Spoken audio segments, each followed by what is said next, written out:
দর্শক, আপনারা জানেন যে গেল বছরের যে সাম্প্রতিক বন্যা, সে বন্যার রেশ না কাটতেই নোয়াখালীবাসীর ভাগ্যে আবার হানা দিয়েছে সেই সর্বনাশা বন্যা। দর্শক, আমি এই মুহূর্তে আছি নোয়াখালীর জেলা প্রশাসকের কার্যালয়ের সামনে।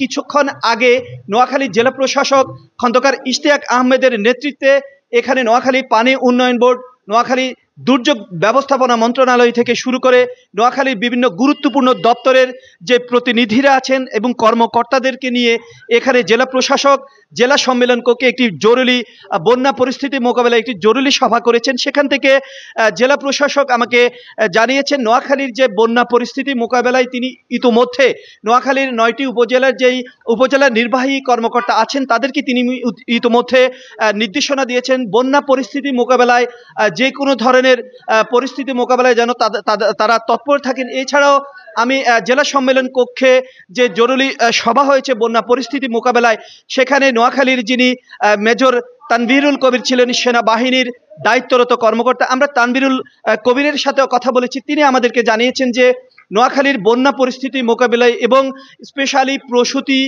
মা এবং শিশুদেরকে উদ্ধার করে আশ্রয় প্রকল্পে পৌঁছে দেওয়ার কাজও কিন্তু সেনাবাহিনী করবে। এছাড়াও তারা বলেছেন বিভিন্ন নোয়াখালীর যে সকল সামাজিক স্বেচ্ছাসেবী সংগঠন আছে সে সকল সামাজিক স্বেচ্ছাসেবী সংগঠনের স্বেচ্ছাসেবীদের সমন্বয়ে ত্রাণ সামগ্রী সহযোগিতা নিয়ে তারা নোয়াখালীর যে বন্যা পরিস্থিতির মোকাবেলায় যারা বানবাসী তাদেরকে ত্রাণ সামগ্রী দিয়ে যাবেন।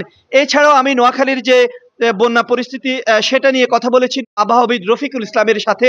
তিনি আমাকে জানিয়েছেন যে নোয়াখালীর যে গত 5 দিনের যে টানা ভারী বর্ষণ, সেই টানা ভারী বর্ষণে ইতিমধ্যে নোয়াখালীর যে সকল নিম্নাঞ্চল প্লাবিত হয়েছে, আজ রাত এবং আগামী আরও 4 থেকে 5 দিন এই ভারী বর্ষণ হওয়ার যে শঙ্কা রয়েছে সেটি যদি হয় এবং আজ রাত যদি টানা বৃষ্টিপাত হয় সেক্ষেত্রে নোয়াখালী কিন্তু পুরোপুরিভাবে পানি হওয়ার সম্ভাবনা রয়েছে। তো নোয়াখালী জেলা থেকে বন্যা পরিস্থিতির এই ছিল আমার কাছে সর্বশেষ। নোয়াখালী জেলা প্রশাসকের কার্যালয়ের সামনে থেকে সাইফুর রহমান রাসেল, এটিএন বাংলা, নোয়াখালী।